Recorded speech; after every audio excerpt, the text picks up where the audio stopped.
എല്ലാവർക്കും നമ്മുടെ ചാനലിലേക്ക് സ്വാഗതം. ഇന്ന് നമ്മൾ നല്ലൊരു 4 മണി പലഹാരമാണ് ചെയ്യുന്നത്. വളരെ പെട്ടെന്ന് അധികം ചേരുവകളില്ലാതെ നമുക്ക് പെട്ടെന്ന് റെഡിയാക്കി എടുക്കാൻ പറ്റുന്ന ഒരു പലഹാരമാണ്. അപ്പോൾ നിങ്ങൾക്ക് ഇഷ്ടമായാൽ എന്തായാലും ട്രൈ ചെയ്ത് നോക്കാൻ മറക്കരുത്. കൂടാതെ നിങ്ങളുടെ ഫ്രണ്ട്സിനും ഫാമിലിക്ക് റെസിപ്പി വീഡിയോ ഒന്ന് ഷെയർ ചെയ്ത് കൊടുക്കാൻ മറക്കല്ലേ. ആരെങ്കിലും നമ്മുടെ ചാനലിലേക്ക് ആദ്യമായിട്ട് വന്നിട്ടുണ്ടെങ്കിൽ ഒന്ന് ചാനൽ സബ്സ്ക്രൈബ് ചെയ്യാനും മറക്കല്ലേ. അപ്പോൾ നമുക്ക് നല്ല അടിപൊളി ഒരു പലഹാരം തയ്യാറാക്കാം. അതിന് വേണ്ടിയിട്ട് ഞാൻ സ്റ്റവ് ഓണാക്കി ഒരു പാൻ വെച്ച് കൊടുത്തിട്ടുണ്ട്. പാൻ ഒന്ന് ചൂടായിട്ട് വരുമ്പോഴത്തേക്കും ഇതിലേക്ക് 1 ടേബിൾ സ്പൂൺ നെയ്യാണ് ചേർത്ത് കൊടുക്കുന്നത്. നിങ്ങൾക്ക് വേണമെന്നുണ്ടെങ്കിൽ 2 ടേബിൾ സ്പൂൺ വരെയൊക്കെ ചേർത്ത് കൊടുക്കാം. അപ്പോൾ നെയ്യൊന്ന് മെൽട്ടായിട്ട് വരുമ്പോഴത്തേക്കും നമുക്ക് ഫ്ലെയിം ലോവിലേക്ക് വെക്കാം. എന്നതിന് ശേഷം ഇതിലേക്ക് 1 കപ്പ് നാളികേരം ചിരകിയത് ചേർക്കുന്നുണ്ട്. എന്നതിന് ശേഷം ഇത് ഒന്ന് ചെറുതായിട്ടൊന്ന് ഫ്രൈ ചെയ്തെടുക്കുക. അപ്പോൾ വല്ലാതെ ഇത് നിറം മാറി പോകേണ്ട ആവശ്യമില്ല. ജസ്റ്റ് ഒന്ന് കളറൊന്ന് മാറി വരുമ്പോഴത്തേക്കും ഇതിലേക്ക് നമുക്ക് ഞാനൊരു 10-15 കാഷ്യൂസ് നന്നായിട്ട് ചോപ്പ് ചെയ്തെടുത്തിട്ടുണ്ട്, അത് ചേർക്കുന്നുണ്ട്. നിങ്ങൾക്ക് വേണമെന്നുണ്ടെങ്കിൽ ഇതിലേക്ക് കുറച്ച് ഉണക്കമുന്തിരിയോ ബദാമോ പിസ്തയോ ഏതാണ് നിങ്ങൾക്ക് ഇഷ്ടമെന്ന് വെച്ചാൽ അതൊക്കെ ചേർത്ത് കൊടുക്കാം. ഞാനിപ്പോൾ കാഷ്യൂസ് മാത്രമേ ചേർത്ത് കൊടുത്തിട്ടുള്ളൂ. എന്നിട്ട് നന്നായിട്ടൊന്ന് മിക്സ് ചെയ്ത് കൊടുക്കാം. അപ്പോൾ അതൊന്ന് ചെറുതായിട്ടൊന്ന് ഫ്രൈ ആയിട്ട് വരട്ടെ. അപ്പോൾ നമ്മുടെ തേങ്ങയുടെ കളറ് വല്ലാതെ മാറിപ്പോകരുത് കേട്ടോ. ഇനി ഇതിലേക്ക് 1 ടീസ്പൂൺ നെയ്യും കൂടി ചേർത്ത് കൊടുക്കുന്നുണ്ട്. എന്നതിന് ശേഷം ഇതിലേക്ക് 3/4 കപ്പ് പഞ്ചസാരയാണ് ചേർക്കുന്നത്. അപ്പോൾ പഞ്ചസാരയുടെ അളവ് നിങ്ങളുടെ മധുരത്തിനനുസരിച്ചിട്ട് വ്യത്യാസം വരുത്താം. ഇതിപ്പോൾ അത്യാവശ്യം മധുരം ഉണ്ടാവും. എന്നിട്ട് ഇത് വീണ്ടും 1-2 മിനിറ്റ് ലോ ഫ്ലെയിമിൽ ഇട്ടിട്ട് തന്നെ ഒന്ന് ഫ്രൈ ചെയ്തെടുക്കുക. അപ്പോൾ നമ്മുടെ പഞ്ചസാര ഒന്ന് മെൽട്ടായി പോകരുത്, ചെറുതായിട്ടൊന്ന് ചൂടായി വന്നാൽ മതി.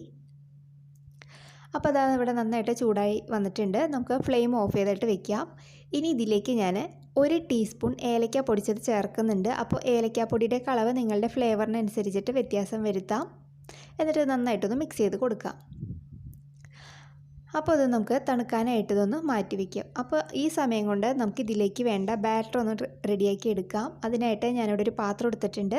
ഇതിലേക്ക് 2 കപ്പ് മൈദയാണ് ഞാൻ ചേർത്ത് കൊടുത്തിരിക്കുന്നത്. നിങ്ങൾക്ക് ഇതിന് പകരം ഗോതമ്പ് പൊടിയിലായാലും ചെയ്തെടുക്കാം. ഇനി ഇതിലേക്ക് ആവശ്യത്തിന് ഉപ്പ് ചേർക്കാം. പിന്നെ ഒരു 1/2 ടീസ്പൂൺ മഞ്ഞൾപ്പൊടി ചേർക്കുന്നുണ്ട്. മഞ്ഞൾപ്പൊടി ഓപ്ഷനിലാണ്, നിങ്ങൾക്ക് വേണമെന്നുണ്ടെങ്കിൽ ചേർത്താൽ മതി. ഞാനിപ്പോൾ ഇത് ഒരു യെല്ലോയിഷ് കളറിലാണ് എടുക്കുന്നത്, അതുകൊണ്ടാണ് ഇതിനകത്തേക്ക് മഞ്ഞൾപ്പൊടി ചേർത്തത്. അല്ലെങ്കിൽ ഇത് വെള്ള കളറായിട്ട് ഇരിക്കുന്നേ ഉള്ളൂ. അപ്പോൾ അത് നിങ്ങളുടെ താല്പര്യം പോലെ ചേർത്ത് കൊടുക്കാം.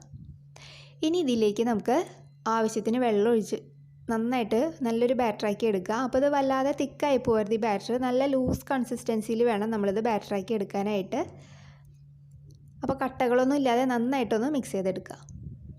അപ്പോൾ അതാ ഞാനിവിടെ നന്നായിട്ട് മിക്സ് ചെയ്തെടുത്തിട്ടുണ്ട്. അപ്പോൾ ഈ ഒരു കൺസിസ്റ്റൻസിയിൽ വേണം നമ്മളിത് ബാറ്റർ റെഡിയാക്കാനായിട്ടോ, നല്ല ലൂസ് കൺസിസ്റ്റൻസിയിൽ.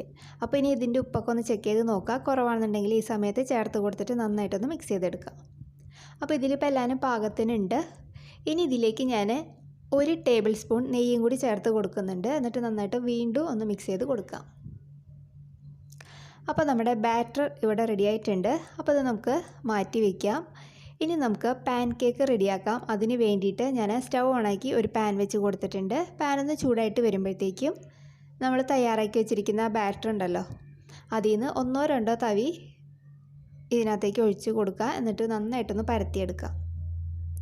അപ്പോൾ നല്ല തിന്നായിട്ട് തന്നെ പരത്തിയെടുക്കുക. അപ്പോൾ ഇത് കുറേ സമയം ഇട്ടിട്ട് ഫ്രൈ ആക്കി എടുക്കേണ്ട ആവശ്യമില്ല. ഒന്ന് ഈ മുകൾ ഭാഗത്തെ ഈ നിറമൊക്കെ ഒന്ന് മാറി വരുമ്പോഴത്തേക്കും നമുക്ക് പെട്ടെന്ന് തന്നെ ഇത് തിരിച്ചിട്ട് കൊടുക്കണം. അപ്പോൾ മൈദപ്പൊടി ആയതുകൊണ്ട് തന്നെ പെട്ടെന്ന്, അതേപോലെ ഇത് നല്ല തിന്നായിട്ടാണ് നമ്മൾ ബാറ്ററാക്കി എടുത്തിരിക്കുന്നത്. അപ്പോൾ പെട്ടെന്ന് തന്നെ നമുക്കിത് കുക്കായി കിട്ടും.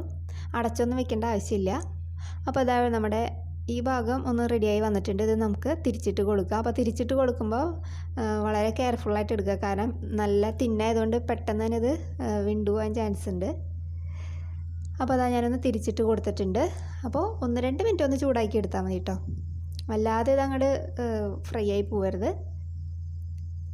അപ്പോൾ അതവിടെ ഇപ്പോൾ 2 സൈഡും റെഡി ആയിട്ടുണ്ട്. അപ്പോൾ ഇത് ഞാൻ ഈ പാനിൽ നിന്ന് മാറ്റി വയ്ക്കുകയാണ്. അപ്പോൾ ഇതേപോലെ ബാക്കിയുള്ള ബാറ്റർ നമുക്ക് ഇതേപോലെ റെഡിയാക്കി എടുക്കാം. അപ്പോൾ ഇതാ ഞാനിവിടെ എല്ലാ പാൻ കേക്കും ഇവിടെ റെഡിയാക്കി എടുത്തിട്ടുണ്ട്. അപ്പോൾ ഈ ഒരു അളവിന് എനിക്കൊരു 8 പാൻ കേക്കാണ് റെഡിയാക്കി കിട്ടിയിട്ടുള്ളത്. അപ്പോൾ ഇത് നമുക്ക് മാറ്റി വയ്ക്കാം. ഇനി നമുക്ക് ഇത് റെഡിയാക്കാൻ വേണ്ടിയിട്ട് നമ്മൾ തയ്യാറാക്കി വെച്ചിരിക്കുന്ന പാൻ കേക്കിൽ നിന്ന് ഒരെണ്ണം എടുക്കുക. അതിന് ശേഷം നമ്മൾ നേരത്തെ തയ്യാറാക്കി വെച്ച നമ്മുടെ തേങ്ങയുടെ മിശ്രിതം ഉണ്ടല്ലോ, അത് 1-2 ടേബിൾ സ്പൂൺ ഇതിനകത്തേക്ക് ചേർത്ത് കൊടുക്കുക. ഫില്ലിങ്ങിനായിട്ട് ഇതേപോലെ വെച്ച് കൊടുക്കാം. എന്നതിന് ശേഷം ഇതേപോലെ ഒന്ന് മടക്കിയെടുക്കുക. ആദ്യം ഈ ഒരു സൈഡിൽ നിന്ന് ഇങ്ങനെ മടക്കുക, അതിന് ശേഷം അപ്പുറത്തുനിന്ന് ഇതേപോലെ മടക്കുക. 4 സൈഡ് നമ്മൾ മടക്കിയെടുക്കുക. ഒരു പെട്ടിയുടെ ഒരു ബോക്സിൻ്റെ ഒരു ഷേപ്പിൽ ഇതേപോലെ ഒന്ന് ആക്കിയെടുക്കുക. എന്നിട്ട് ഇതേപോലെ ഒന്ന് പ്രസ് ചെയ്ത് കൊടുക്കുക. അപ്പോൾ നമ്മുടെ മടക്കപ്പം ഇവിടെ റെഡി ആയിട്ടുണ്ട്. അപ്പോൾ ഇത് നമുക്ക് വേറൊരു പാത്രത്തിലേക്ക് മാറ്റാം. അപ്പോൾ അത് നിങ്ങൾക്ക് ഇതേപോലെ പെട്ടിയായിട്ട് വേണ്ട, റോളായിട്ട് വേണമെന്നുണ്ടെങ്കിൽ വേറൊരു പാൻ കേക്ക് എടുക്കുക. അതിന് ശേഷം നമ്മൾ തയ്യാറാക്കി വെച്ചിരിക്കുന്ന ഫില്ലിങ് അതായത് ഈ ഒരു സൈഡിൽ ഇതേപോലെ വെച്ച് കൊടുക്കുക. എന്നിട്ട് ഈ ഒരു സൈഡിൽ നിന്ന് ഇതേപോലെ അങ്ങോട്ട് ചുരുട്ടിയെടുക്കുക. എന്നിട്ട് അതിൻ്റെ അപ്പുറത്തുനിന്ന് ഇപ്പുറത്തുനിന്ന് ഇതേപോലെ ഒന്ന് മടക്കി കൊടുക്കുക.